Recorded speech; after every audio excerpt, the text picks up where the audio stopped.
मुखं करोति वाचालं पंगुं लंघायते गिरिं यत्कृपातमहं वन्दे श्रीगुरुं दीनतारिणं। हरे कृष्ण।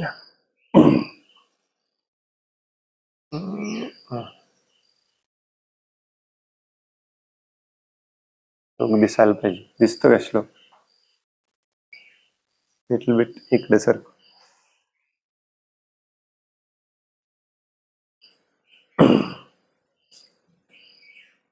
श्रीमद् भागवतम स्कंध 3 अध्याय 24 कर्दम मुनींचे वैराग्य श्लोक नंबर 36. एतन्मे जन्म लोके अस्मिन् मुमुक्षुणां दुराशयात् प्रसंख्यानाय तत्वानां सम्मताय आत्मदर्शने एतन्मे जन्म लोकेस्मिन् मुमुक्षूणां दुराशयात् प्रसंख्यानाय तत्वानां सम्मतायात्मदर्शने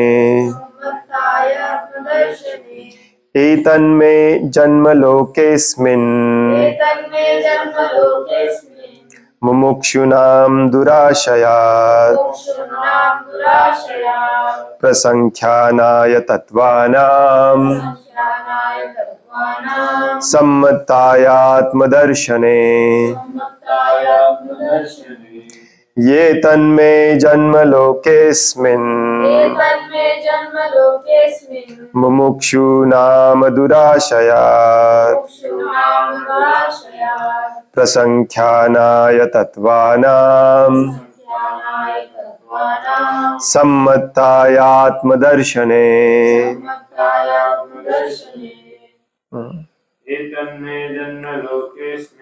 ये तन्मे जन्म लोकेस्मिन् मुमुक्षूणां दुराशयात् प्रसंख्यानाय तत्वानां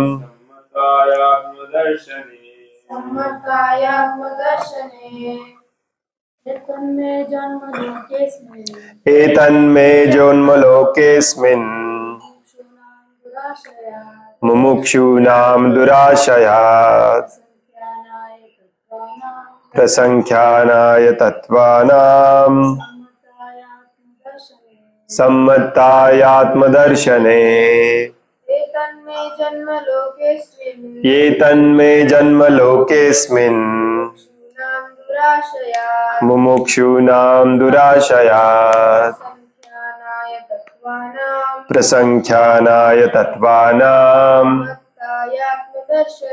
सम्मतायात्मदर्शने एतत् हा मे माझा जन्म जन्म लोके जगामध्ये अस्मिन् या मुमुक्षूणां मोक्ष प्राप्तीची इच्छा असणाऱ्या महान ऋषींद्वारे दुराशयात अनावश्यक ऐहिक कामनांपासून प्रसंख्यानाय स्पष्ट करण्यासाठी तत्वांचा सम्मताय ज्यांचा अत्यंत आदर केला जातो आत्मदर्शने आत्म साक्षात्कारामध्ये. भाषांतर आहे. माझा या जगातील अवतार प्रामुख्याने सांख्य तत्वज्ञानाच्या प्रामुख्याने सांख्य तत्वज्ञानाच्या स्पष्टीकरणासाठी आहे. स्पष्टीकरणासाठी आहे. अनावश्यक ऐहिक कामनांच्या अनावश्यक ऐहिक कामनांच्या जंजाळातून मुक्त होण्याची जंजाळातून मुक्त होण्याची इच्छा ज्यांना आहे ज्यांना आहे अशांकडून अशांकडून आत्मसाक्षात्काराच्या प्राप्तीसाठी आत्मसाक्षात्काराच्या प्राप्तीसाठी या तत्वज्ञानाचा या तत्वज्ञानाचा अत्यंत आदर केला जातो. अत्यंत आदर केला जातो.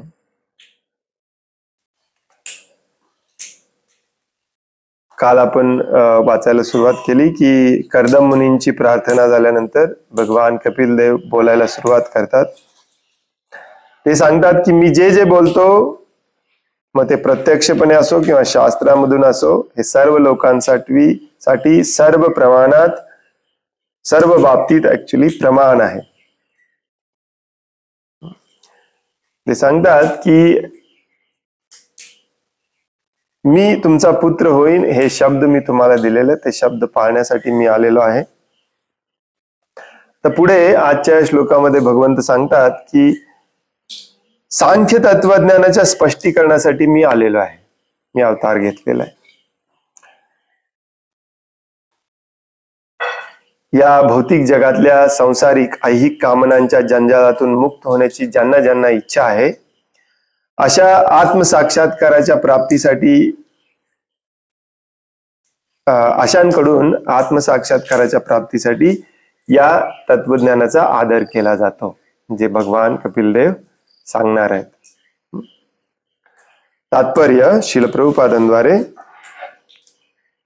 या ठिकाणी दुराशयात हा शब्द अत्यंत महत्वपूर्ण आहे.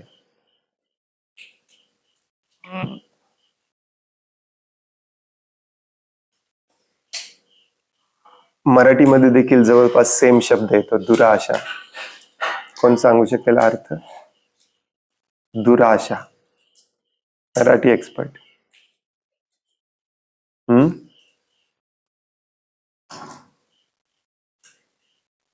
मराठी एक्सपर्ट.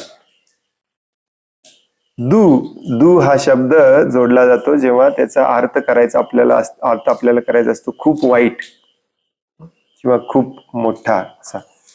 सु जोडला जातो तेव्हा त्याचा अर्थ असतो चांगला. दू आणि कु दोन्ही जोडतात. दुराशा, दुराशा म्हणजे काय? चुकीची आशा. या भौतिक जगामध्ये आपली जी भौतिक सुखाची आशा आहे, होप ज्याला म्हणतात इंग्लिशमध्ये, होप अगेन्स्ट होप, ती दुराशा आहे, कधी पूर्ण होणार नाही. प्रभुपाद इथे अर्थ देतात अनावश्यक ऐहिक कामनांपासून. ज्यांना ज्यांना या दुराशेतून मुक्त व्हायचंय त्यांच्यासाठी सांख्य तत्वज्ञान आहे. तर या ठिकाणी दुराशयात हा शब्द अत्यंत महत्वपूर्ण आहे. दूर म्हणजे क्लेश किंवा दुःख, आणि आशयात म्हणजे आश्रयापासून. प्रभुपाद एक दुसरा अर्थ सांगेल. आपण बद्ध जीवानी क्लेश व दुःखाने भरलेल्या प्राकृतिक देहाचा आश्रय घेतला आहे. मूर्ख लोकांना मात्र याची जाणीव होऊ शकत नाही, आणि याला माया, अज्ञान किंवा भ्रम असे म्हणतात. दुसरा एक अर्थ इथे प्रभुपाद सांगतात. ऍक्च्युली मी जो अर्थ सांगितला तो पण प्रभुपादच सांगतात बऱ्याचदा आपल्या प्रवचनांमध्ये. दुराशयात म्हणजे चुकीचा आश्रय. आशयात म्हणजे आश्रय, चुकीचा आश्रय. कशाचा आश्रय घेतलाय आपण? या शरीराचा आश्रय घेतलाय. आपल्याला वाटतं आपण शरीरच आहे, जे दुःखाने आणि क्लेशाने भरलेलं आहे. हो की नाही?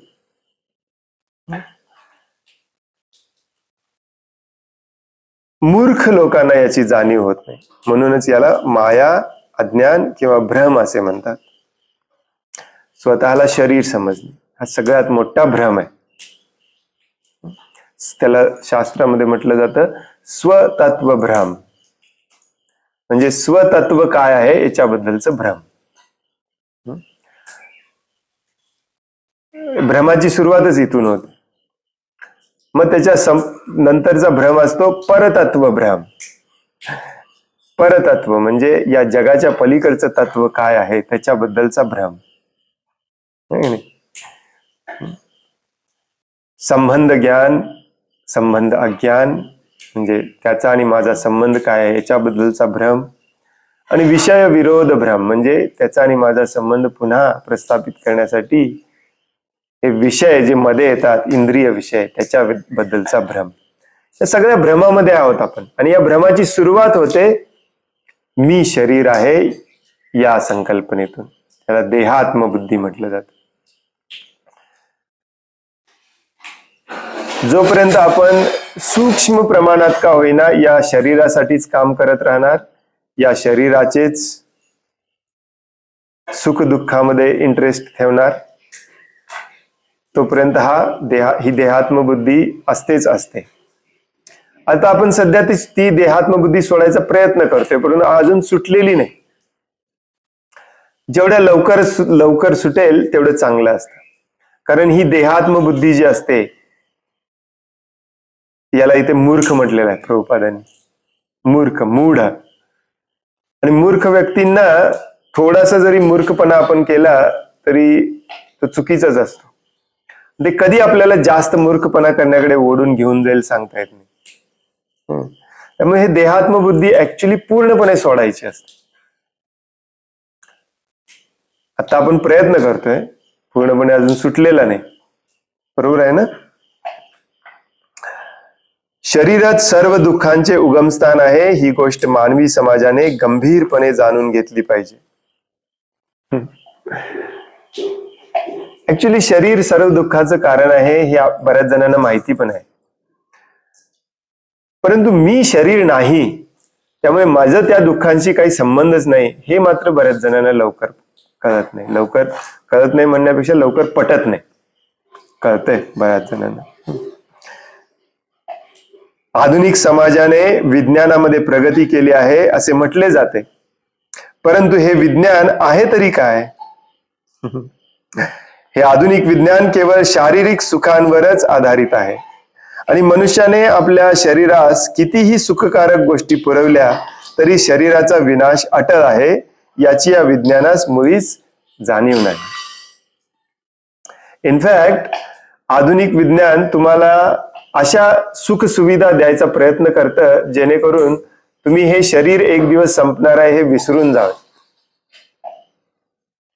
कारण त्यांच्याकडे याच्यावरती काही सोल्युशन नाही. आणि सोल्युशन नाही म्हणून शास्त्रामध्ये, वेदांमध्ये याचं सोल्युशन दिलेलं आहे हे आपल्याला मान्य नाही. म्हणून हे आधुनिक वैज्ञानिक लोक याच्यावरती उपाय काढतात की या शरीराला जितके दिवस ऐशो आरामात ठेवता येईल तितके दिवस ठेवायचं आणि त्या दिवसांचाच विचार करायचा. त्या आधुनिक सुख सुविधा, आधुनिक विज्ञानावर आधारित सोल्युशन्स, प्रॉब्लेम्सवरचे सोल्युशन्स याच्यावरतीच मन केंद्रित करायचं. आणि जेव्हा जेव्हा मनात विचार येईल की हे शरीर एक दिवस संपणार आहे तेव्हा तेव्हा आधुनिक विज्ञानाने निर्माण केलेले आधुनिक मनोरंजनाची कास धरायची, जेणेकरून आपण विसरून जाऊ की एक दिवस आपल्याला मरायचं आहे. हे आधुनिक विज्ञानाचं सोल्युशन आहे याच्यावरती. याच्या पलीकडे आधुनिक विज्ञानाकडे याच्यावरती काही सोल्युशन नाही. जे विज्ञान देखील मान्य करतं की हे शरीरच दुःखाचं कारण आहे, परंतु त्यांच्याकडे सोल्युशन नाही. आणि सोल्युशन भगवद्गीतेत आहे, भागवतम मध्ये आहे, परंतु ते मान्य करायला तयार नाही. आज पहाटेच मी वाचत होतो. ऍक्च्युली श्रील प्रभुपाद म्हणतात खरं शिक्षण, प्रभुपाद शब्द वापरतात एज्युकेशन, खरं शिक्षण जे आहे ते भगवद्गीतेपासून सुरुवात होते. त्याची सुरुवात. आणि भगवद्गीता जर तुम्ही पाहिली तर तुमच्या लक्षात येईल की भगवद्गीतेमध्ये देखील खरं शिक्षण सुरू कुठून होते? भगवान श्रीकृष्ण अर्जुनाला शिक्षण द्यायचं सुरुवात कुठून करतात? दुसऱ्या अध्यायामध्ये. शरीर काय आहे आणि आत्मा काय आहे, हीच शिक्षणाची खरी सुरुवात आहे. आपली सगळी फसगत याच्यामध्ये. आपल्याला वाटतं हे शरीर म्हणजेच मी आहे, मग याच्यासाठी धडपडलं पाहिजे, याच्याशी संबंधित ज्या गोष्टी आहेत त्या माझ्या आहेत, त्याच्यासाठी धडपडलं पाहिजे. आणि एक दिवस हे सगळं निघून जात.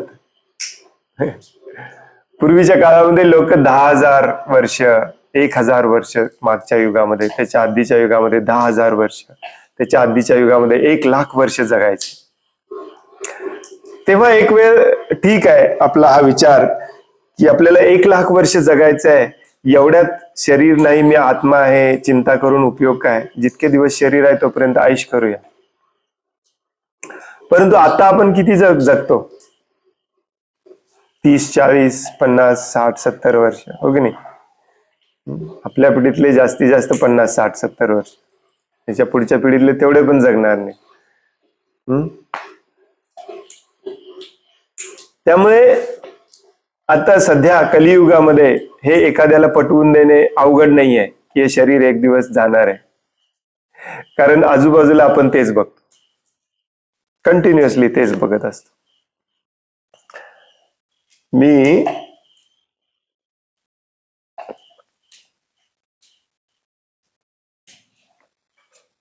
अमेरिकेतून आल्यानंतर मी मागच्या वेळेला मी अमेरिकेमध्ये 10 वर्ष मी परत आलोच नव्हतो. ऍक्च्युली 10 वर्ष तिकडेच होतो. आणि आल्यानंतर कंटिन्युअसली मला फोन याचेच, हा मेलाय, याच्या रक्षा विसर्जनला जायचंय, याच्या 10 संस्कारला जायचंय, याच्या 13व्याला जायचंय.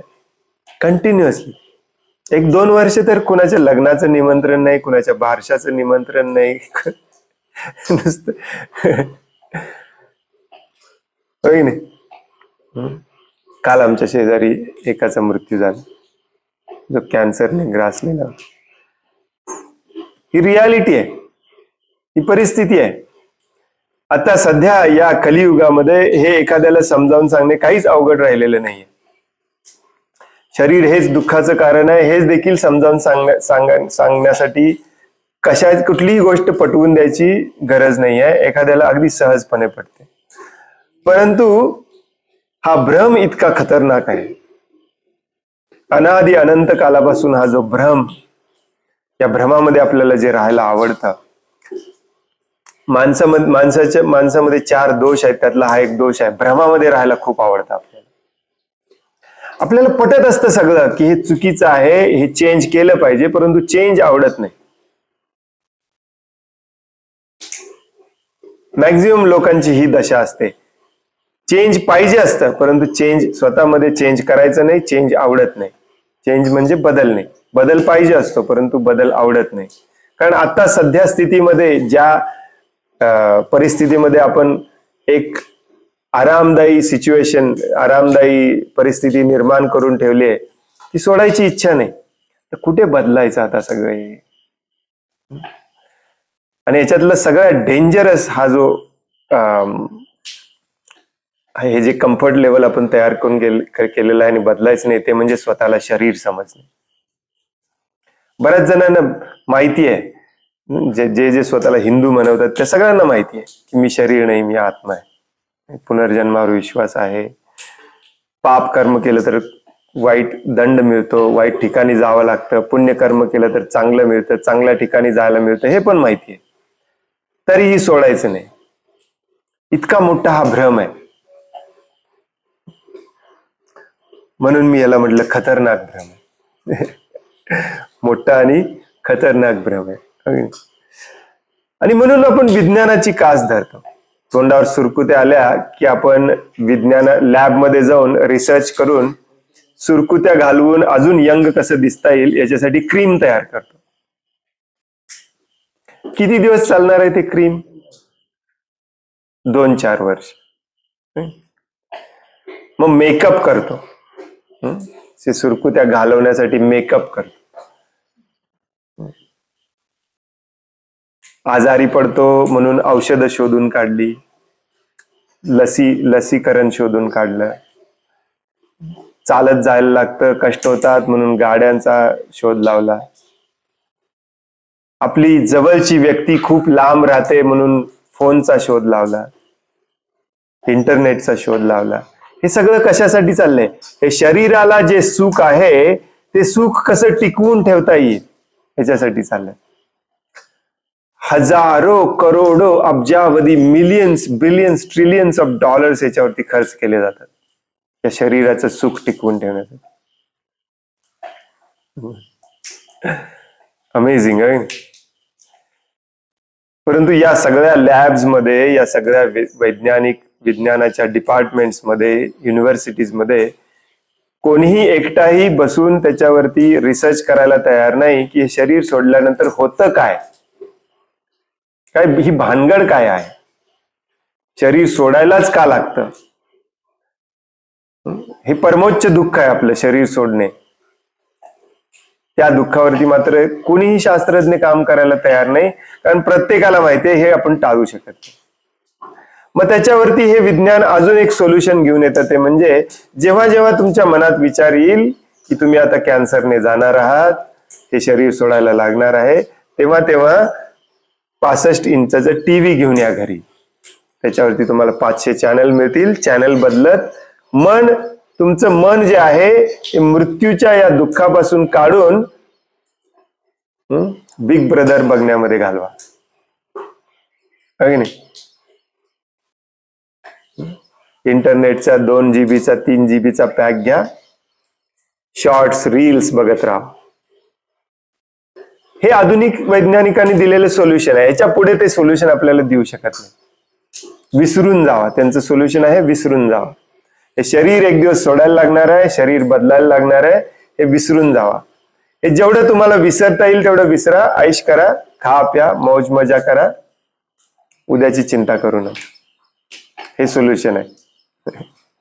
हो की नाही? परंतु भगवद्गीता काय सांगते? भगवद्गीता सांगते की अंतवत्त इमे देहा, ही शरीरे निश्चितपणे नष्ट होण्यासाठीच आहेत. अंतवंत इमे देहा. आणि नित्य सोक्ता शरीरिनः, अर्थात शरीरात वास करणारा आत्मा किंवा चैतन्य युक्त स्फुल्लिंग हे मात्र शाश्वत आहे. ते कधी संपत नाही. तो शाश्वत आहे. तो शाश्वत आहे. तो आत्मा शाश्वत आहे. नित्यस्योक्त. आणि तो आत्मा शाश्वत आहे म्हणूनच तो आत्मा शाश्वत सुख शोधतोय, जे आपल्याला या ऐहिक कामनांमध्ये, दुराशयामध्ये मिळणार नाही. आणि मग ही दुराशा, ही दुराश्रय, हे सोडायचं कसं हे सांगण्यासाठी कपिलदेव आपल्याला सांख्य तत्वज्ञान सांगायला आले. प्रभुपादांनी हे सगळं उलगडून सांगायचं कारण हे आहे.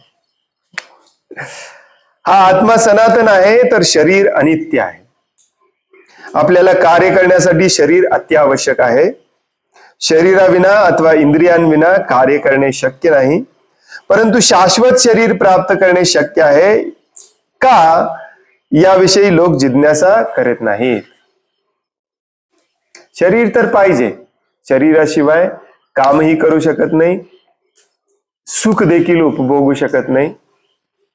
मन, इंद्रिय, बुद्धी, अहंकार, शरीर सगळा शरीराचा भाग आहे. जोपर्यंत मनाला चांगलं वाटत नाही तोपर्यंत आपण सुखी होत नाही. मग आपण एवढे का बुद्धिमान होत नाही की हे शरीर जातंय का, संपतंयच का, याच्यावरती कारण शोधून काढावं. त्याच्या पलीकडे जाऊन सुख जे आहे ते कायमचं सुख कुठे मिळेल हे शोधून काढावं. याचा का प्रयत्न करत नाही आपण? शाश्वत शरीर प्राप्त करणे शक्य आहे का, याविषयी लोक जिज्ञासा करत नाही. मॉडर्न सायन्स म्हणजे काय आहे? मॉडर्न सायंटिस्ट, तुमच्यापैकी काही जण सायंटिस्ट लोक असतील किंवा तुमचे मित्र सायंटिस्ट असतील, त्यांना विचारा की हा जो रिसर्च असतो, शोध कार्य जे असतं वैज्ञानिक लोकांचं, ते कसं असतं माहितीये तुम्हाला? ही गोष्ट अशी असू शकते का, हा प्रश्न पहिल्यांदा येतो. हा प्रश्न लिहिला जातो, त्यालाच काय म्हटलं जातं? हायपोथेसिस, सायंटिफिक लँग्वेज मध्ये. आणि मग हा जो हायपोथेसिस असतो, हायपोथेसिस म्हणजे अजून ते सत्य नाही आहे, माझ्या मनात फक्त हे पाल चुकचुकले की असं असू शकतं का? कॉपर, मर्क्युरी, तांब, पारा थोड्या प्रमाणात मिक्स करून त्याच्यापासून सोनं तयार करू शकतो का? मग हा झाला हायपोथेसिस. मग या हायपोथेसिस वरती आपण रिसर्च करतो, शोध करतो, बरेच वर्ष शोध करतो. काल मी जसं उदाहरण सांगत होतो, आपले जे परमपूज्य भक्ती विज्ञान गोस्वामी महाराज आहेत ते ऍक्च्युली शास्त्रज्ञ होते, PhD करायचे. आणि भक्तीमध्ये येण्यापूर्वीची एक गोष्ट सांगत होते ते मॉलिक्युलर बायोलॉजी मध्ये रिसर्च करायचे. मॉलिक्युलर बायोलॉजी म्हणजे आपल्या शरीरातला छोट्यातला छोटा कण कसा कार्य करतो, आणि मग ते जर आपण समजलं तर मग आपण आपल्याला आजार का होतात, मग त्या आजारावरती औषध काय असलं पाहिजे हे शोधू शकतो आपण. मग हे शास्त्रज्ञ लोक ते घेतात, त्याच्यावरती एखादं केमिकल टाकतात आणि मग ते मायक्रोस्कोप मध्ये बघतात. हे असं रिपीट करतात महिनाभर, वर्षभर, 6 वर्ष रिपीट करतात. वेगवेगळे केमिकल बदलून बघतात की काही फरक पडतो का, काही फरक पडतो का.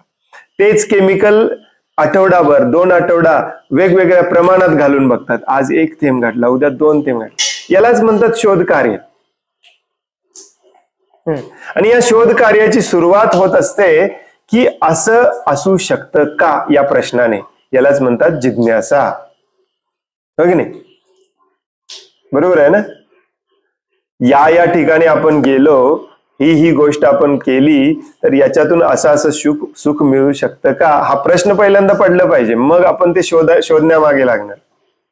प्रभुपाद इथे म्हणतात की हे शरीर नष्ट होणार आहे, हे सगळ्यांना डोळ्यासमोर दिसतंय. आपल्या आजूबाजूचे सगळे शरीर सोडून जात आहेत. ते कुठे गेले आजपर्यंत आपल्याला कधी कळालं नाही. त्यांच्या बरोबर त्यांची संपत्ती गेली, त्यांचं सुख गेलं, त्यांचे नातेवाईक गेले, सगळं गेलं. ज्याच्यावरती आपण आसक्त आहोत त्याच्यामधूनच सुख घ्यायचा प्रयत्न करत आहोत. मग हे शरीर जातच कुठे, आणि मला असं शरीर का मिळणार नाही ज्या शरीर कायमचं टिकून राहील, असं शरीर मिळू शकतं का, हा प्रश्न पडला पाहिजे ना. बरोबर आहे की नाही? शास्त्रज्ञांना हा प्रश्न पडला पाहिजे आणि मग हा हायपोथेसिस म्हणून लिहून काढला पाहिजे आणि याच्यावरती रिसर्च केलं पाहिजे, याच्यावरती शोध कार्य केलं पाहिजे. युनिव्हर्सिटीमध्ये वेगळा डिपार्टमेंट तयार केला पाहिजे. मेकॅनिकल इंजिनिअरचं डिपार्टमेंट आहे, सिव्हिल इंजिनिअरिंगचा डिपार्टमेंट आहे, सायकोलॉजीची डिपार्टमेंट आहे, याचा शोध, त्याचा शोध, सगळ्याचे डिपार्टमेंट आहेत. परंतु माणूस मेल्यावर जातो कुठे आणि मरून दुसरं शरीर, असं शरीर प्राप्त करू शकतो का जे शरीर कधीच संपणार नाही, याच्यावरती मात्र एकही डिपार्टमेंट नाही. याचं कारण आहे या शास्त्रज्ञांना देखील, हे शास्त्रज्ञ देखील खूप हुशार आहेत. यांना पण माहिती आहे की हे शक्य नाही, या भौतिक जगामध्ये शक्य नाही.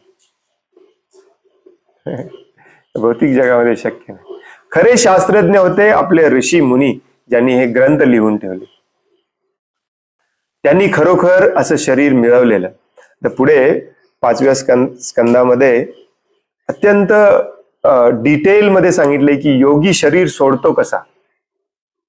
पृथ्वी तत्व, अग्नि तत्व, जल तत्व, वायू तत्व, आकाश तत्व, मन, बुद्धी, अहंकार या तत्वांनी शरीर बनलंय. ती सगळी तत्व 1 by 1 तो सोडतो, ते पाहतो आणि सत, चित आणि आनंद या तत्वाचं शरीर प्राप्त करतो.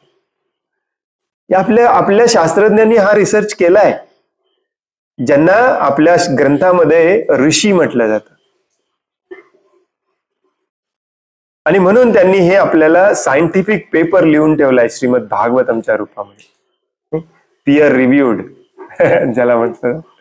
सायंटिफिक कम्युनिटीमध्ये वैज्ञानिक लोकांची जी सोसायटी असते त्याच्यामध्ये एक पेपर लिहायचा असतो की मी अशा हायपोथेसिस वरती असं काम केलेलं आहे, माझ्या शोध कार्यामध्ये मला हे आढळून आलेलं आहे, आणि तुम्ही माझ्या बंधू शास्त्रज्ञांनो तुम्ही प्लीज याची तपासणी करा आणि याच्यामध्ये काही त्रुटी असतील तर मला सांगा, मी अजून याच्यावरती शोध कार्य करेन. आणि मग ह्या सगळ्यांनी तपासून पाहिल्यानंतर, शिक्कामोर्तब केल्यानंतर ते पब्लिश केलं जातं. हे हुर्रे, आम्ही याचा शोध लावलेला आहे. आपल्या शास्त्रज्ञांनी तेच केलेलं आहे, आपल्या ऋषीमुनींनी तेच केलेलं आहे ऍक्च्युली. परंतु आपल्या ऋषीमुनींना आपल्याला मान्य करायचं नाही, हो की नाही? आपले ऋषीमुनी ऍक्च्युली खरे शास्त्रज्ञ होते, खऱ्या अर्थाने शास्त्रज्ञ होते. तो एक बाटलीवाला आहे ना, युट्यूब वरती तुम्हाला त्याचा व्हिडिओ मिळेल बघा, तो समजावून सांगतो, खूप सारी उदाहरणं देत होता. ऍक्च्युली आपल्या शास्त्रामध्ये लिहिलेलं आहे पृथ्वीला भूगोल, ही भूमी गोल आहे, अनादी अनंत कालापूर्वी लिहिलेलं आहे. हे अमेरिका युरोप मधले शास्त्रज्ञ 1950-60 पर्यंत अजून शोध कार्य रिसर्च करत होते की पृथ्वी गोल आहे की सपाट आहे.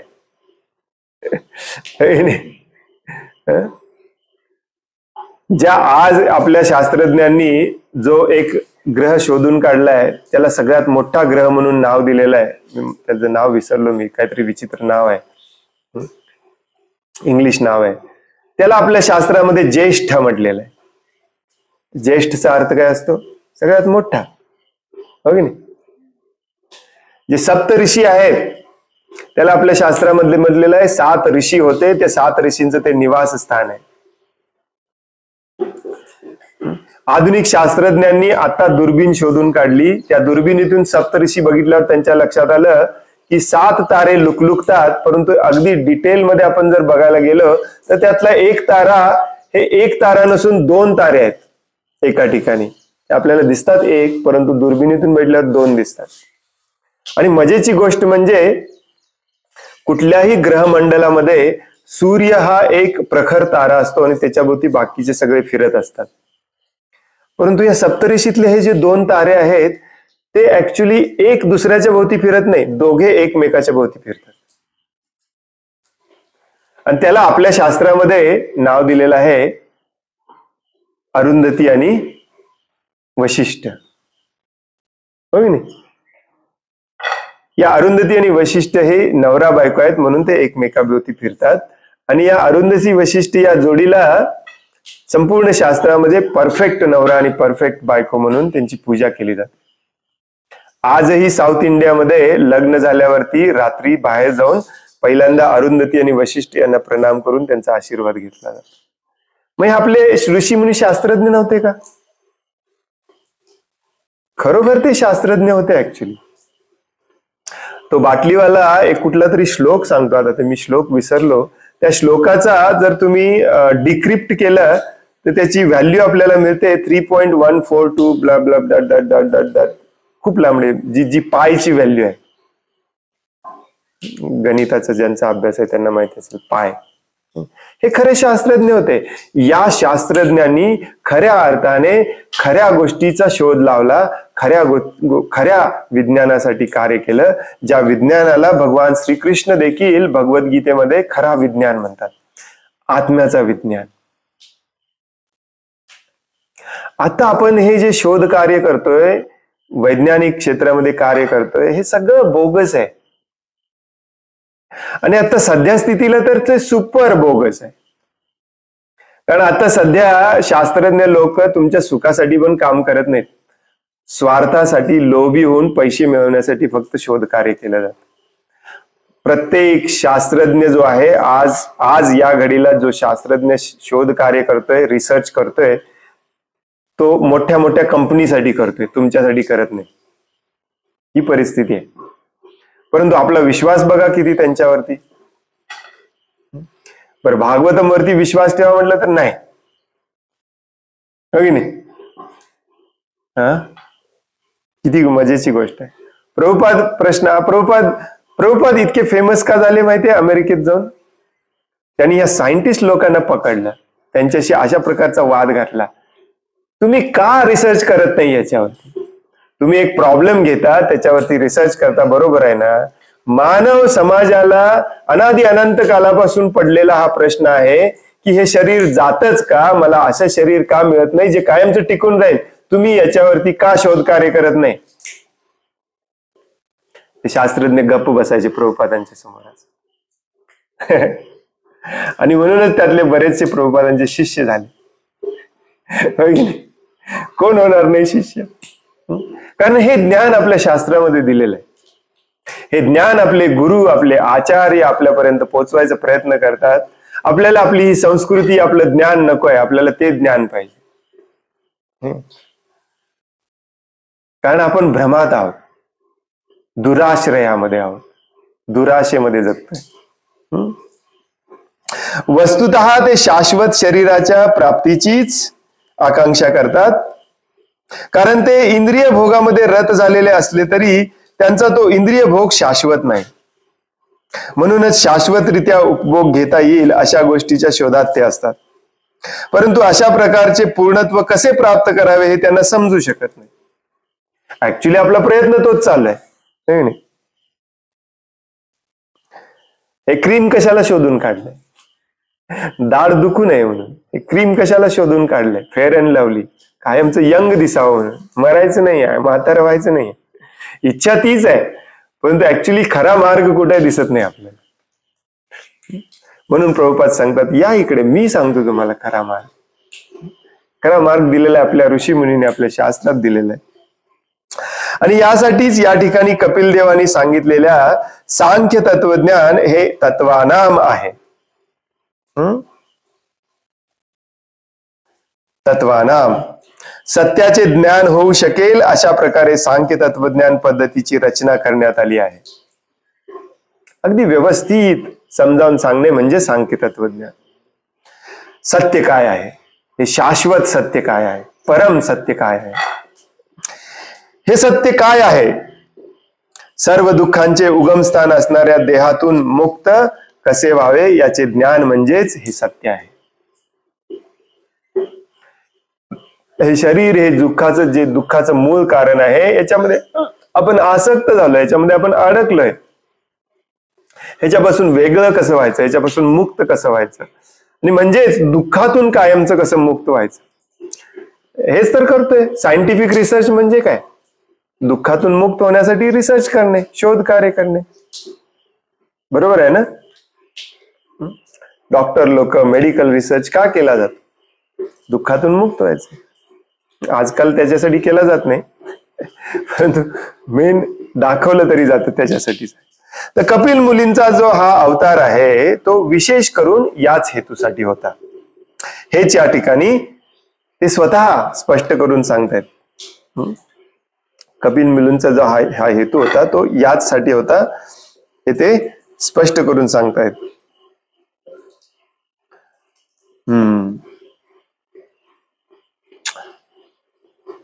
6:46 झाले. पुढचा श्लोक याच्याशीच संबंधित आहे, परंतु प्रभुपादांनी याच्यावरती पण खूप मोठा तात्पर्य दिलेला आहे, त्यामध्ये आपण तो उद्याच वाचूया. आज जो वाचला श्लोक त्याच्यामध्ये कपिल देव सांगतात की या ऐहिक कामनातून मुक्त होण्यासाठी, आत्मसाक्षात्कारासाठी, सांख्य तत्वज्ञान सांगण्यासाठी मी आलोय. आणि पुढच्या उद्या जो श्लोक आपण वाचणार आहे त्याच्यामध्ये सांगतात की हे जे ज्ञान आहे ते ऍक्च्युली हे ज्ञान शाश्वत ज्ञान आहे, परंतु काही कारणामुळे ते लुप्त झालेलं आहे. ते पुन्हा सांगण्यासाठी मी आलो. जसं भगवान श्रीकृष्ण अर्जुनाला सांगतात की हे ज्ञान मी पूर्वी पण बऱ्याच लोकांना सांगितलेलं आहे. सगळ्यात सुरुवातीला सूर्यदेव विवस्वान यांना सांगितलेलं आहे. आणि ते गुरु शिष्य परंपरेमध्ये हे ज्ञान येत असतं, परंतु त्यातले काही बोगस गुरु निघतात मध्येच आणि हे ज्ञान लुप्त होतं. मग ते पुन्हा रिएस्टॅब्लिश करण्यासाठी मला यावं लागतं, किंवा माझ्या एखाद्या सच्च्या शुद्ध प्रतिनिधीला पाठवावं लागतं. भगवंतांचा अवतार घेण्यामागे, भगवंतांच्या आचार्यांना इथे पाठवण्यामागे भगवंतांचा हाच उद्देश असतो, जो भगवद्गीतेमध्ये पण भगवंत सांगतात, हो की नाही? यदा यदा हि धर्मस्य ग्लानिर भवति भारत. तर तो श्लोक आपण उद्याच वाचूया, कारण प्रभुपाद त्याच्यावरती थोडा मोठा पॅरेग्राफ दिलेला आहे, आज काही संपणार नाही. एनिवे, आजचा डिस्कशन इंटरेस्टिंग होता. शास्त्रज्ञ आपल्यापैकी बरेच जण इंजिनियर आहेत, शास्त्रज्ञ आहेत. हे इंजिनिअरिंग जे आपण करतोय ते बोगस आहे, सोडून द्या. ऍक्च्युली काही उपयोग नाही त्याचा, काही उपयोग नाही. इनफॅक्ट जे इंजिनिअरिंग आज आपल्याला शिकवलं जातं, जे सायन्स आज आपल्याला शिकवलं जातं, ते विनाशाचं इंजिनिअरिंग आहे, विनाशाचं सायन्स आहे. तो जो व्यक्ती होता तायवानचा, त्याचे एक टेडेक्स वरती टॉक आहे बघा. तो सांगतो युनिव्हर्सिटी म्हणजे जिथे तुम्हाला सृष्टीचा विनाश कसा करायचा ते सिस्टमॅटिकली शिकवलं जातं, त्याला म्हणायचं युनिव्हर्सिटी. सिव्हिल इंजिनिअरिंग काय आहे? जेसीबी घेऊन जावा, फ्लॅट करा, जमीन सपाट करा, तिथे एवढं मोठं बांधा. विकास विकास विकास, त्या विज्ञानाच्या जोरावरती आणि इंजिनिअरिंगच्या जोरावरती आपण जो विकास करतोय सगळा बोगस विकास आहे. खरं सुख कुठे आहे? तुमच्यापैकी काही जण आता ती वायनाडला जी घटना झाली, दुःखद घटना झाली, फॉलो करत असतील. त्याचं मेन कारण हे आहे, इतके दिवस त्याचे फोटो येत नव्हते. आज बरेच लोक आता तिथे ड्रोन वगैरे घेऊन गेले. तर ड्रोन मधून काढलेला एक फोटो काल कुणीतरी पाठवलेला बघा. त्याच्यामध्ये स्पष्टपणे दिसतंय की इतकी डेव्हलपमेंट केलेली त्या ठिकाणी, सगळं खोदून खोदून खोदून. आणि जेव्हा जेव्हा तुम्ही निसर्गाने जे बनवलेलं आहे त्याला टच करता, तेव्हा ते पडायची शक्यता जास्त असते. 100% पडणार. एक ना एक दिवस ते आपल्याला उलट येणार. हे सगळे राक्षस आहेत ऍक्च्युली. जेसीबी, पोकलॅन, आपण सगळे म्हणतो की नाही, नवीन नवीन मशीन्स.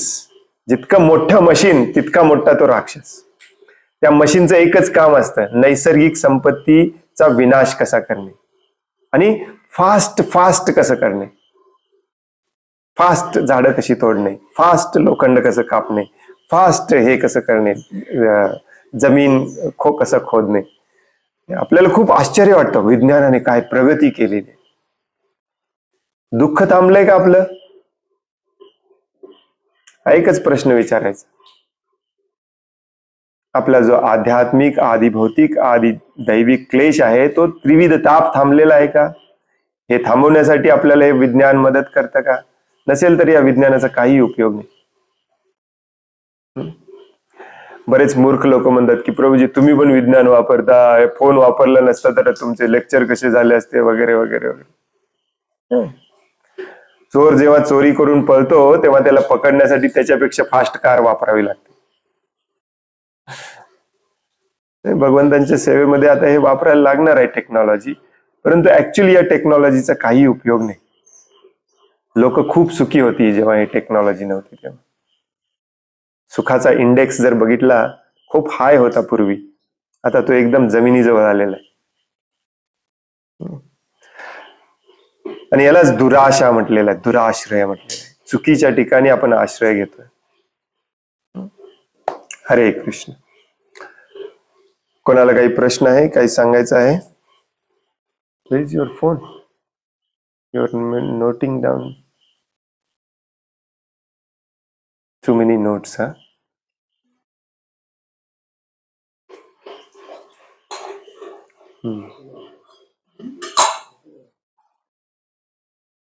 हरे कृष्ण. कोणाला काही प्रश्न आहे, काही सांगायचं आहे?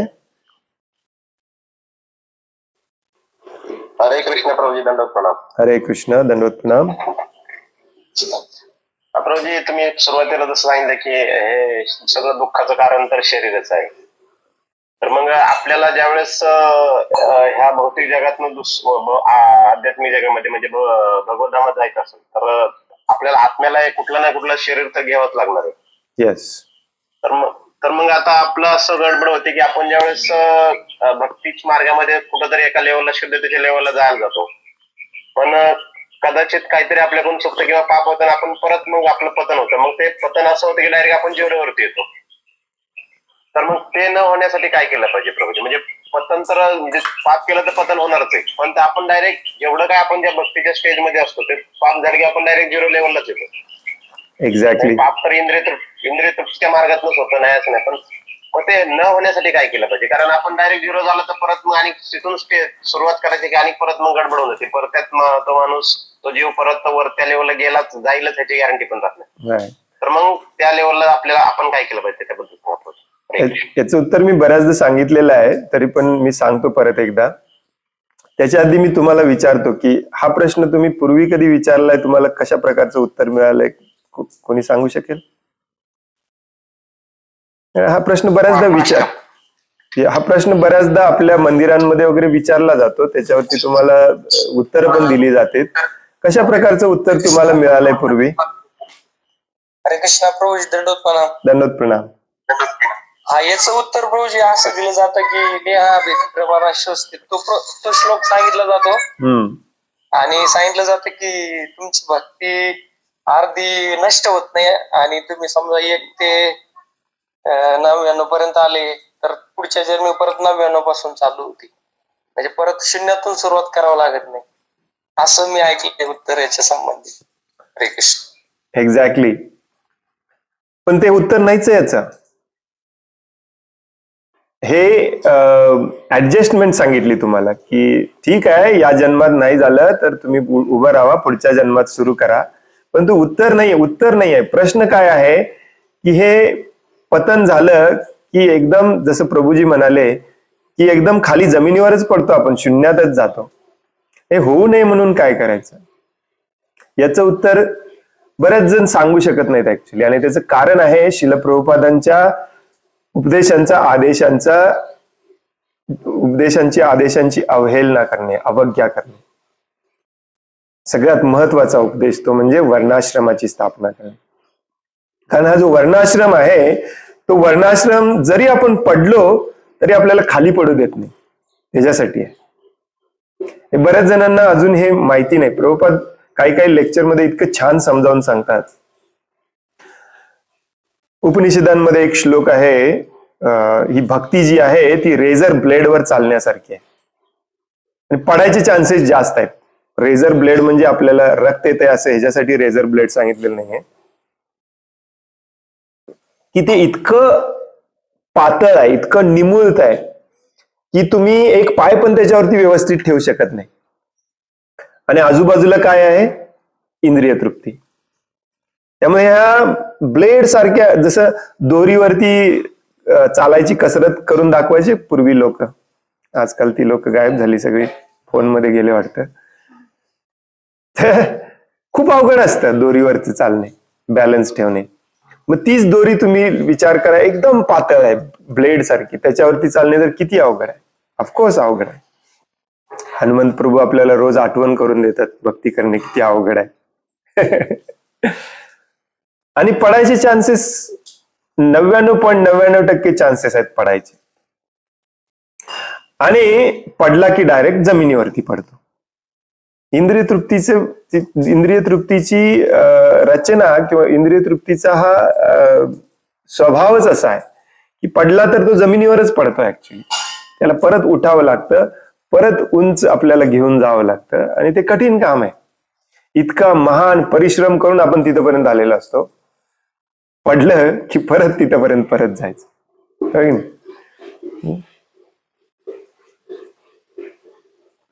आणि प्रभुपाद सांगतात की अशा प्रकारे पडल्यावरती तुम्ही जमिनीवर पडू नये म्हणून मध्ये एक जाळी असते, त्या जाळीचं नाव आहे नेट ज्याला म्हणतात, नेट असते, त्याचं नाव आहे वर्णाश्रम. जर तुम्ही वर्णाश्रमाप्रमाणे कर्म करत असाल, जरी इंद्रिय तृप्तीसाठी करत असाल, तरी तुम्ही खाली पडत नाही. आजच्या आपल्या भगवद्गीतेचा विषय तोच आहे. म्हणजे काय? म्हणजे स्वतःच्या गुणाप्रमाणेच कार्य करणे, दुसऱ्याच्या गुणामध्ये हातपाय घालायला न जाणे. कारण जेव्हा आपण गुण सोडून दुसरं काय करायला जातो, तेव्हा 100% आपण पाप कर्म करतो, इंद्रिय तृप्तीसाठीच गेलेलो असतो. आणि वर्णाश्रम म्हणजे बेसिकली हेच आहे. वर्णाश्रम म्हणजे काही रॉकेट सायन्स नाही आहे. बऱ्याच जणांना वाटतं की वर्णाश्रम 3 पिढ्या लागतील वर्णाश्रम करायला. का? तू आता कर ना. भगवान श्रीकृष्ण सांगतात भगवद्गीतेच्या 18व्या अध्यायामध्ये, तू आत्ता कर, तू आत्ता मुक्त होशील. म्हणून आपले आचार्य आपल्याला सांगतात, प्रभुपाद जेव्हा बेडवरती होते शेवटचे 6 महिने, त्यांचं एक वाक्य आहे.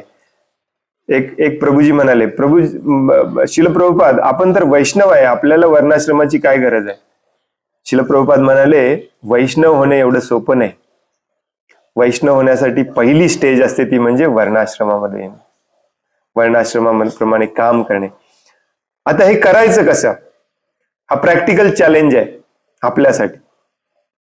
प्रभुपादांनी आपल्याला दिलेली ही सेवा आहे. हे करायचं कसं, प्रॅक्टिकली हे चॅलेंज घेऊन या चॅलेंजवरती काम कसं करायचं हे आपल्याला दिलेलं आहे. आणि म्हणूनच प्रभुपाद सांगतात छोटे छोटे छोटे मॉडेल बनवा जिथे हे प्रॅक्टिकली इम्प्लिमेंट केलं जाईल वर्णाश्रम. आणि म्हणूनच हे शेतीचे समुदाय आहेत ऍक्च्युली, म्हणूनच हे फार्म कम्युनिटीज आहेत. जोपर्यंत तुम्ही शहरामध्ये राहणार, शहरी काम करणार, तोपर्यंत तुम्हाला कळणार पण नाही की मी कधी इंद्रिय तृप्तीला अधीन गेलो आणि कधी इंद्रिय तृप्तीने माझ्यावरती कब्जा केला. ज्या दिवशी खाली पडाल जमिनीवरती त्या दिवशी कळणार, अरे रे रे रे रे मी पडताना समजलंच नाही मला. आणि हे पडताना समजावं, खाली एकदम पडू नये, म्हणून ही मध्ये वर्णाश्रमाची जाळी असते. निदान समजतं तरी की मी पडा लागलोय, निदान समजतं तरी की मी आता या जाळीत पडलोय, जमिनीवर पडण्याआधी मी उठून परत तिथे जाऊ शकतो. याच्यासाठी वर्णाश्रम असतं. It's very important.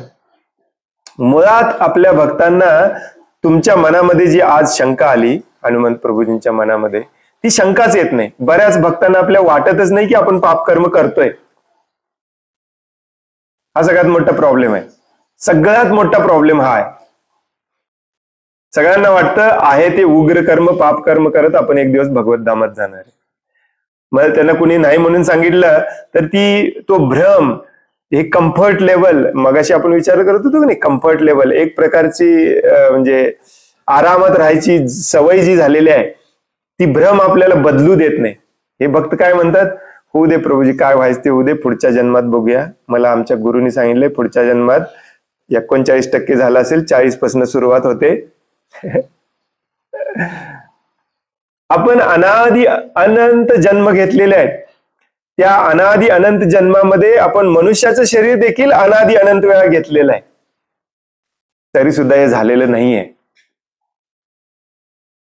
पुढच्या जन्मात 40% सुरुवात होईल, परंतु 40.1 होईल. त्याच्या पुढच्या जन्मात 40.2 पासून सुरुवात होईल. आणि कधी कधी असं होतं, इतकं भयानक पाप कृत्य केलं जातं की ते 40.2 लाच राहतं आणि आपल्याला 100 जन्म घ्यावे लागतात, मग आपण 40.3 ला येतो. कधी कधी 1000 लाख जन्म घ्यावे लागतात, मग आपण 40.4 ला येतो. हे कोणी समजावून सांगत नाही आपल्याला. हे किती डेंजरस आहे, त्याच्यामध्ये किती धोका आहे, हे कोणी आपल्याला समजावून सांगत नाही. या दुराश्रयाचा विरोध करणे, या दुराश्रयापासून पूर्णपणे एखाद्याला ओढून बाहेर काढणे, हा प्रभुपादांच्या चळवळीचा उद्देश आहे.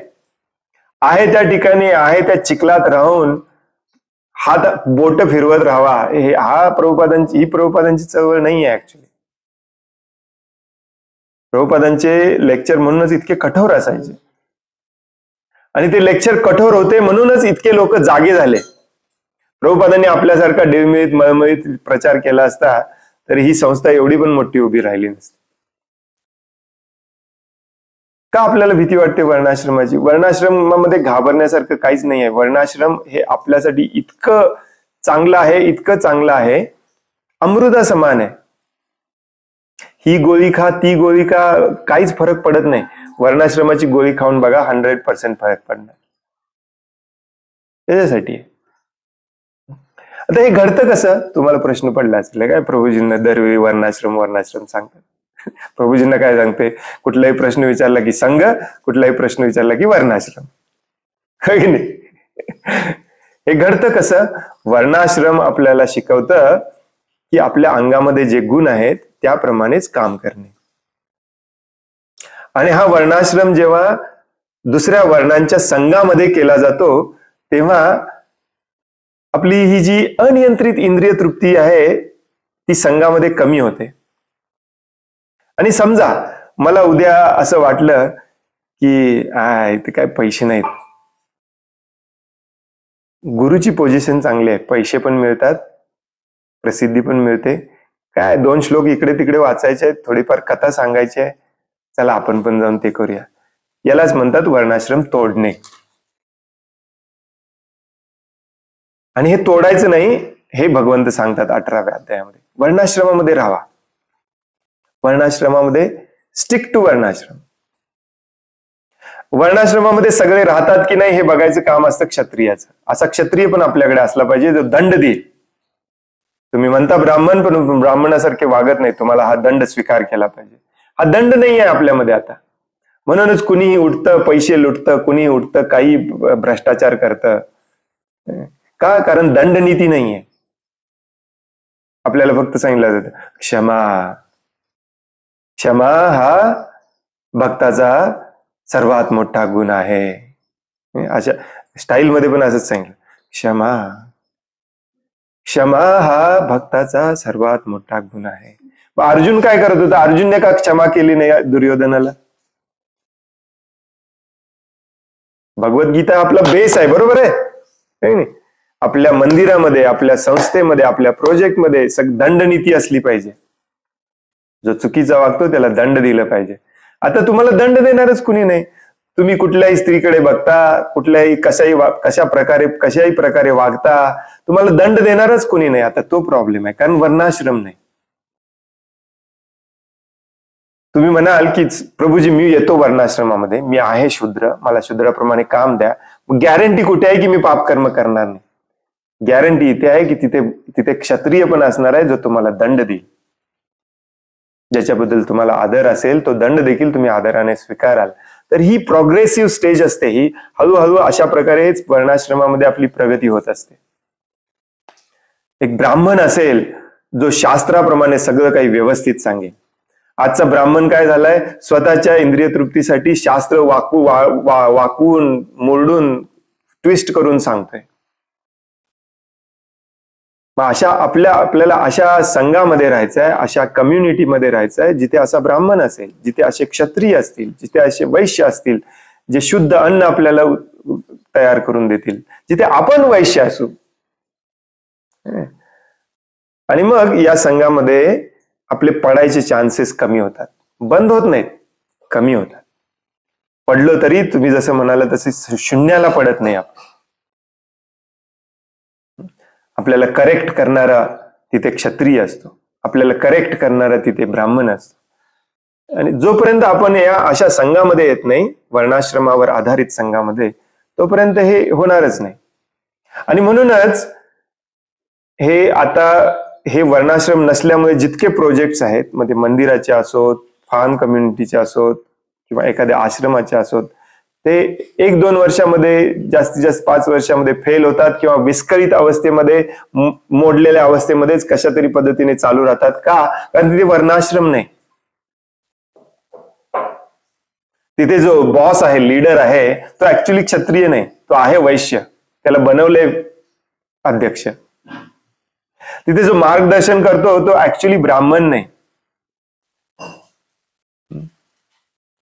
वर्णाश्रम सोडला आपण, वर्णाश्रम चुकीचा मांडला. म्हणून कुठलीही व्यवस्था, प्रभुपाद म्हणतात पहिल्या स्कंदाच्या 3ऱ्या अध्यायाच्या 6व्या श्लोकामध्ये प्रभुपाद म्हणतात, वर्णाश्रम नसेल तर कुठलीही संस्था चालू शकत नाही. मग ती धार्मिक संस्था असो, सामाजिक संस्था असो, कुटुंब व्यवस्था असो, आरोग्य व्यवस्था असो, कुठलीही व्यवस्था असो, तिथे वर्णाश्रम असावंच लागतं. आणि ते पण दैवी वर्णाश्रम असावं लागतं. मग सगळं परफेक्टली चालेल. आता अजूनही आपल्याला हे वाटेल की सगळं प्रभूजी डोक्यावरूनच चाललंय, कारण आपल्याला याची सवय नाही. आणि म्हणून वर्णाश्रमामध्ये सगळे आलेत की नाही, वर्णाश्रमामध्ये कार्य करतात की नाही, हे बघायचं काम असतं ब्राह्मणांचं आणि क्षत्रियांचं. कारण बाकीच्यांना कळत नाही. ज्यांना वाटतं कळत नाही त्यांनी लक्षात ठेवायचं, म्हणजे मी शूद्र आहे, मी अशा एका ब्राह्मणाकडे, क्षत्रियाकडे गेलं पाहिजे आणि सेवा मागितली पाहिजे, बस माझं त्याच्यामध्येच प्रगती आहे. आणि हे करायला मॅक्झिमम लोक तयार होत नाहीत, कारण भारतामध्ये असं डोक्यात बसवलंय आपल्याला की शूद्र म्हणजे सगळ्यात खालचा. आपल्याला लाज वाटते, भीती वाटते, शूद्र फोबिया म्हणतात. तर ही लाज, ही भीती सोडून दिली पाहिजे आपण आणि वर्णाश्रमामध्ये आलं पाहिजे, जम्प केलं पाहिजे. वर्णाश्रमाच्या या सर्कलमध्ये जर तुम्ही आला की मग या सर्कलमध्ये तुम्ही सुरक्षित राहता. वर्णाश्रम आपली भक्ती सुरक्षित ठेवायचं काम करते. हे वर्णाश्रमाचं काम आहे. Very very very important actually. मी सुरुवातीला एवढ्यासाठीच विचारलं की याचं उत्तर तुम्हाला कोणी दिलंय का. मॅक्झिमम लोक याचे उत्तर द्यायला चुकतात. याचं कारण हे आहे की तेच चुकीच्या वर्णामध्ये असतात आणि ते त्यांना माहिती असतं आणि ते त्यांना सोडायचं नसतं. आता तुम्हाला सगळं उलगडून कळेल का. लक्षात आलं. परंतु ते वर्णाश्रम मानतात बरं का, कारण ते त्यांना त्या पोझिशन मध्ये राहायचंय. मी ब्राह्मण आहे, माझं तुम्ही ऐकलं पाहिजे. मग प्रभूजी या प्रश्नाचं उत्तर सांगा. नाही, त्या प्रश्नाचं उत्तर मला माहिती आहे पण मी तुम्हाला सांगणार नाही, कारण ते सांगितलं तर मी ब्राह्मण नाही हे सिद्ध होईल. ही भीती आहे बऱ्याच लोकांना, कारण सगळे शूद्र आहेत. या कलियुगामध्ये सगळे शूद्र आहेत, कोणाला मान्य करायचं नाही. यालाच म्हणतात आसुरी वर्णाश्रम. आपल्याला वर्णाश्रम पाहिजे नाही असं नाही, परंतु आसुरी वर्णाश्रम पाहिजे. नसेल तर कशाला हे काय आहे आपले ब्रह्मचारी ग्रहस्थ संन्यास आहेच ना, कुठे नाही म्हटले आपण. ते पण बंद करायला पाहिजे नाही. ब्राह्मण दीक्षा देतो आपण, ते पण बंद करायला पाहिजे. कुठल्या ना कुठल्या परिस्थितीमध्ये तुटलेल्या अवस्थेमध्ये वर्णाश्रमच आपण आहेच ऍक्च्युली. फक्त जे प्रभुपादांनी वर्णाश्रम सांगितले ते नकोय आपल्याला, जे शास्त्र वर्णाश्रम सांगते ते नकोय आपल्याला. ते ज्या दिवशी आपण करू त्या दिवशी आपण सुरक्षित राहू शकतो. ते वर्णाश्रम जिथं आहे तिथे तुम्ही जाऊन राहावा, त्या सर्कलमध्ये आत जावा, तुम्ही सुरक्षित राहाल. तुम्हाला शून्यामध्ये पडण्यापासून तुम्हाला वर्णाश्रम वाचवेल. आता इथून पुढे तुम्हाला हा प्रश्न कुणी विचारला तर तुम्ही हे त्यांना उत्तर द्या आणि घाबरू नका. 18व्या अध्यायात भगवंतांनी, आता पुढचे जे 2 श्लोक आपण वाचणार आहोत त्या श्लोकामध्ये हेच सांगितलेलं आहे. 2-4 श्लोक भगवंतांचं सांगितलं, एक्झॅक्टली हेच सांगितलेलं आहे. नाही असं नाही, खूप म्हणजे भागवतम मध्ये जाऊन वगैरे पण तुम्हाला त्याचा संदर्भ शोधावा लागणार नाही. भगवद्गीतेत आहे त्याचा संदर्भ. Does that make sense. हे पटतंय आपल्याला. अजून पूर्णपणे लक्षात येणार नाही, कारण हे थोडंसं कठीण आहे करायचं म्हटल्यावर प्रॅक्टिकली, पण पटतंय तरी का ऍटलिस्ट मनाला.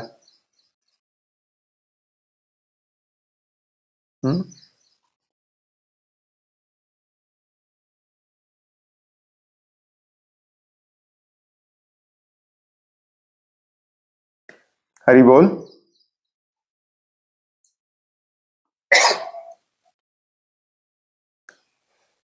हरे कृष्ण. येस प्रभूजी.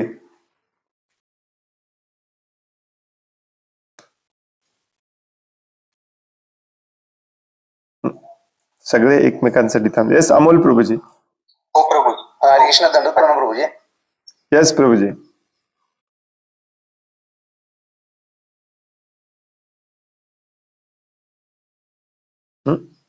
पटतंय प्रभूजी. विजय कुमार प्रभू, का तुम्हाला काही प्रश्न आहे, काही सांगायचं आहे? होय प्रभूजी. हरे कृष्ण. दंडवत प्रणाम. येस प्रभूजी, आता ते युट्यूबवर मी तुमचं बघतोय काय लेक्चर भागवतमचं. मग युट्यूबवर आवाज मोठा येतोय एकदम. मग ते कसं आहे, माझी पत्नी सुद्धा ते ऐकू शकते हे करून. मग आता हे मला प्रश्न विचारायचा झाला का नाही, मी परत इकडे यायला लागतं मोबाईलवर, आणि मोबाईलवर आवाज कमी येतोय एकदम प्रभूजी. मग ते मी हेडफोन घालतोय, मग पत्नी काय म्हणते तुम्ही एकटाच ऐकायला लागला, मला पण ऐकवा की.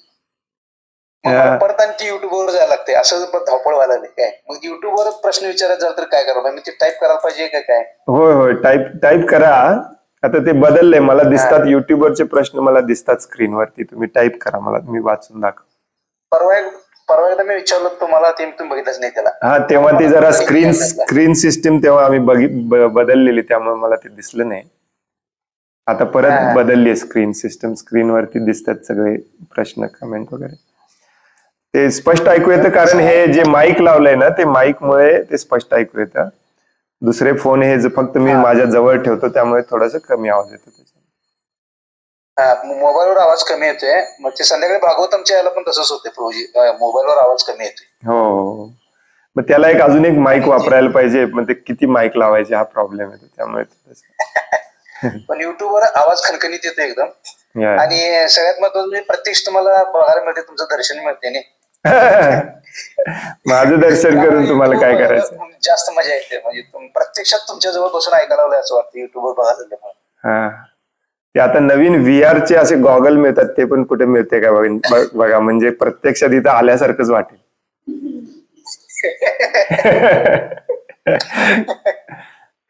त्याच्यापेक्षा एक चांगला सोपा उपाय आहे, ऍक्च्युली तुम्हाला सांगतो मी, एकदम सोपा उपाय.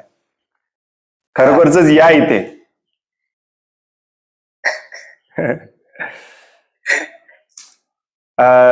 आम्ही मागच्या रविवारी थोडीशी चर्चा केली, आणि या रविवारीपासून सगळ्या भक्तांना आम्ही गुरुपूजेसाठी बोलवतो. त्यामुळे तुम्हाला रविवारी सुट्टी असेल तर या प्रभूजी.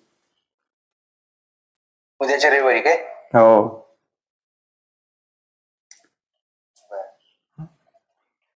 हरे कृष्ण. हा प्रभूजी, माझा एक प्रश्न होता हा. की आता आपण ते वर्णाश्रमचं तुम्ही सांगितलं की नाही मगाशी, हम्म. मग ते आपल्या इस्कॉन मध्ये मग ते कोणाचं वर्णाश्रम, वेगवेगळ्या वर्णाश्रमचे जे भक्त आहेत, मग ब्राह्मण दीक्षा कसं काय देतात त्यांना? मग आम्ही ते स्वीकारायचं काय त्यांचं, ते ब्राह्मण त्यांना पूजेला देऊन बोलवायचं काय? काल आपण वाचलं की ब्राह्मण कसा असतो, ते परीक्षा घ्यायची. कालचा श्लोक आठवतो का तुम्हाला? शम दम तपस शौच क्षांत तितिक्ष्व आर्जवम आस्तिक्यम, हे गुण असले पाहिजेत त्यांच्यामध्ये, मग तो ब्राह्मण असतो. प्रभुपादांचं हे वाक्य आहे, 50 पैशाची जनेऊ गळ्यात घातली म्हणून कोणी ब्राह्मण होत नाही. हे प्रभुपादांचं वाक्य आहे बरं का. आहेच असल्या दोऱ्या कुठेही मिळतात तुम्हाला 50 पैशाला. तेव्हा 50 पैशाला मिळायचे, आजकाल 5 रुपये लागत असतील, माहिती नाही, 10 रुपये लागत असतील. ब्राह्मण खरा तोच ब्राह्मण तोच असतो जो ज्याच्यामध्ये हे गुण असतात, शम दम शौच तितिक्ष्व आर्जवम आस्तिक्यम ज्ञानम विज्ञानम.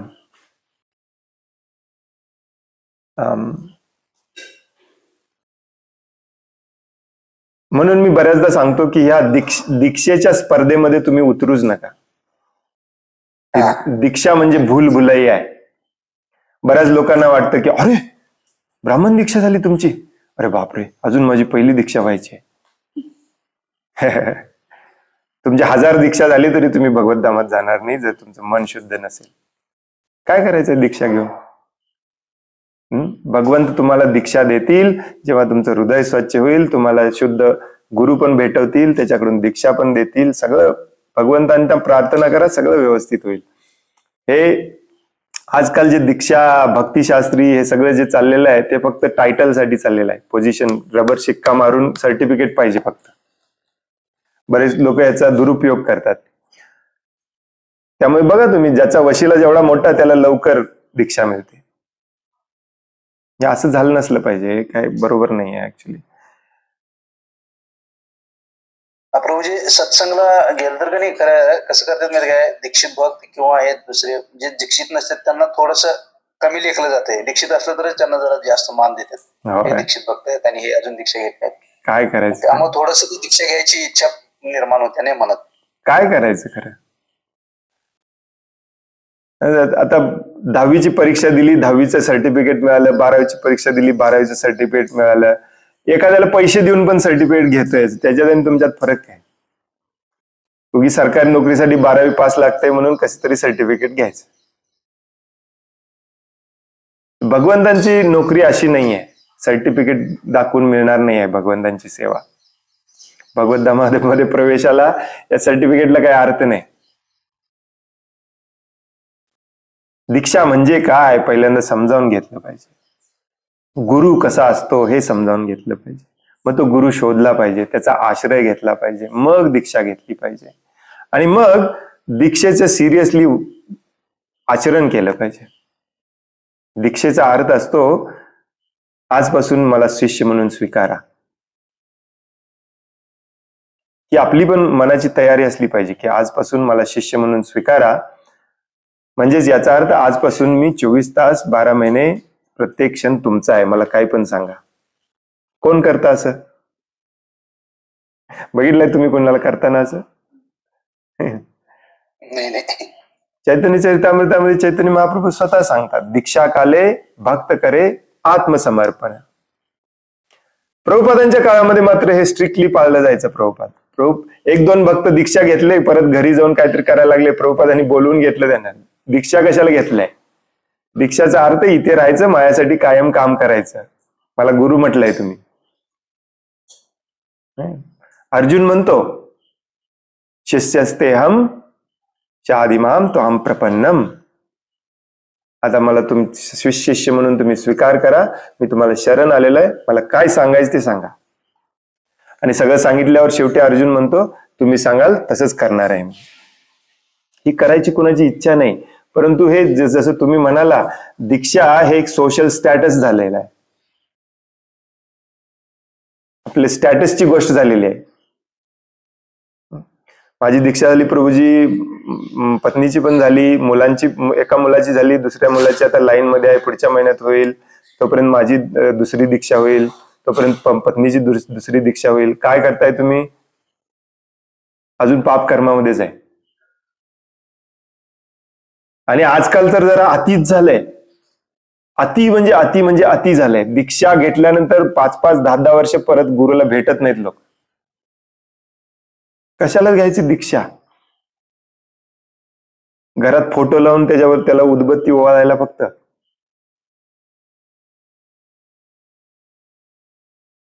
त्याच अध्यायामध्ये, मला हा अध्याय आठवत नाही, परंतु हाच प्रश्न मी विचारला, नंतर त्याने काय त्याच्यावर उत्तर दिले की भगवंतांचं जसं सगळीकडे लक्ष असतंय तसं गुरूंचं देखील आपल्या शिष्यांच्यावर लक्ष असतंय. ते हजारो शिष्य जरी झाले तरी त्या प्रत्येक शिष्यावर गुरूंना अंतर्ज्ञानी असतात, गुरु त्यांना सगळं लक्ष असते त्यांचं म्हणून. त्यांचा गुरु इथं त्यांचा शिष्य इथं पाप कर्म का करतोय? 1-2 वर्ष नाही, कंटिन्युअसली पाप कर्मातच आहे. एकदा पण त्याला थांबवायचा कधी गुरुनी प्रयत्न केला नाही, त्याचं कान पकडलं नाही, कान पिळलं नाही. गुरुचं काम असतं कान पिळणे शिष्याचं. तिथे बसून कळतंय, मग थांबवलं का नाही? थांबत का नाही? गुरुंच्या हृदयात दया असते म्हणतात, गुरु क्षमा करतात, जरी शिष्य चुकला तरी त्याला क्षमा करतात म्हणतात. शास्त्र वेगळं सांगतं, गुरुचं काम असतं तुमचा कान पकडणे आणि कान पिळणे.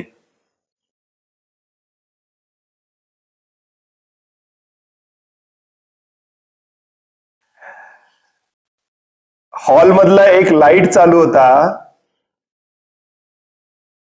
उजेड आल्यानंतर देखील. प्रभुपाद आले, त्यांनी तो लाईट चालू असलेला बघितला, सगळ्या शिष्यांना बोलवलं. प्रभुपाद काय बोलायच्या आधी सगळे शिष्य थरथर कापत होते. प्रभुपाद चिडलेत, लाईट चालू आहे म्हणून, कोणी चालू ठेवला आलाय.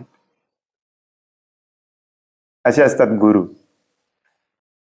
तुम्हाला तुमच्या शिष्याबद्दल दया असणे म्हणजे दया ही असते की हा भौतिक जगामध्ये खितपत पडलेला आहे, हा कधी बाहेर निघणार, ही दया असते. ही दया नसते हा पाप कर्म करायला करत राहू दे.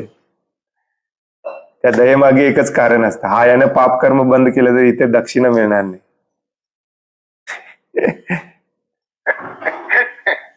दक्षिणा येते कुठून? तुम्हाला तुमचा आता कारखाना आहे, तुम्ही महिन्याला 1,00,000-2 लाख रुपये कमवता, वर्षाला करोडो रुपये कमवता. तुम्हाला मी कसं सांगणार? शास्त्रात सांगितलंय बंद करा, हे उग्र कर्म आहे. शेती करायला आमच्या बरोबर, 2 वेळचं खाणं मिळालं बास आहे तुम्हाला, हेच मानवी जीवन आहे. हे सांगितल्यावर मग महिन्याला डोनेशन येतं ते कुठून येणार? सगळ्यांनी असं बंद केलं तर.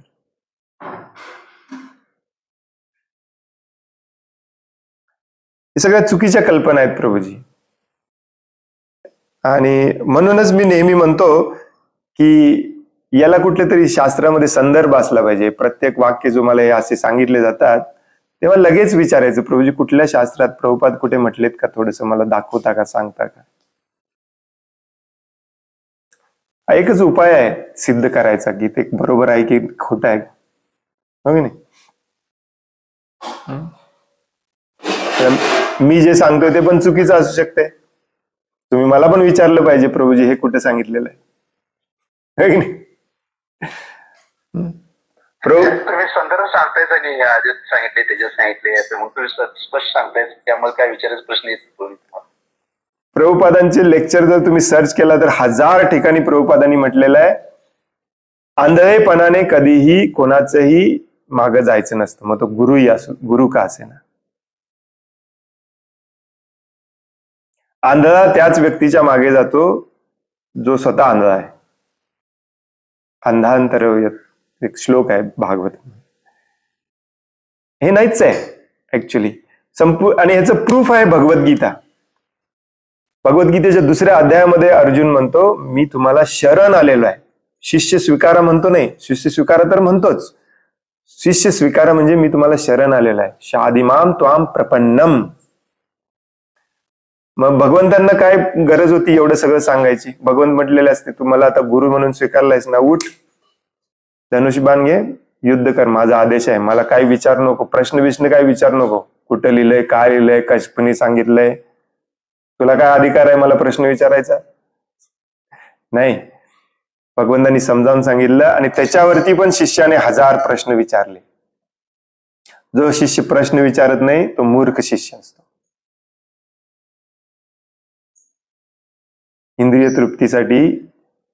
इंद्रिय तृप्तीला जो साजेसा आहे सोपा आहे तो गुरु निवडतो. मी पण प्रश्न विचारत नाही, तुम्ही पण मला काही सांगू नका, हरी हरी बोल, मला तेवढं नाव तेवढं द्या म्हणजे मी इथं माझ्या गावात प्रसिद्ध होतो. मॅक्झिमम लोक गावात प्रसिद्ध होण्यासाठी दीक्षा घेतात, त्याच्या पुढे त्यांना काही करायचं नसतं ऍक्च्युली. काही गरज नाही आहे प्रभूजी, काही गरज नाही आहे. आणि संत तुकाराम महाराज जसं म्हणाले त्याप्रमाणे संत तुकाराम महाराजांना पण कळालं की दीक्षा घेतल्याशिवाय आपण भगवत धामात जाऊ शकत नाही. मग ते रात्रभर विचार करत बसायचे मला कोण देणार दीक्षा, कुठे गुरुच नाहीये, कोण देणार दीक्षा. त्या काळामध्ये त्यांना कुठे गुरुच भेटत नव्हता शुद्ध. आपल्यासमोर 10 ऑप्शन्स आहेत होय की नाही. आणि मग भगवंतांनी अरेंजमेंट केली, स्वप्नात येऊन त्यांना भगवंतांनी स्वतः दीक्षा दिली. आणि आपल्याला सगळ्यांना माहिती आहे संत तुकाराम महाराज गरुड वाहनावरती बसून वैकुंठात गेले.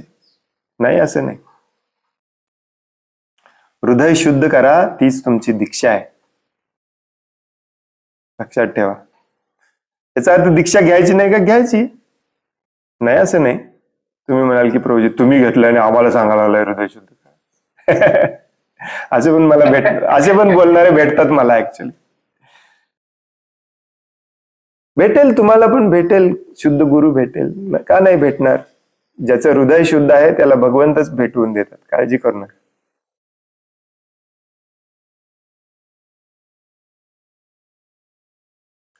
परंतु ही पद्धती आहे, ही पद्धती स्वीकार करा. प्रणिपातेन परिप्रश्नेन सेवया, तिन्ही गोष्टी तिथे असल्याच पाहिजेत.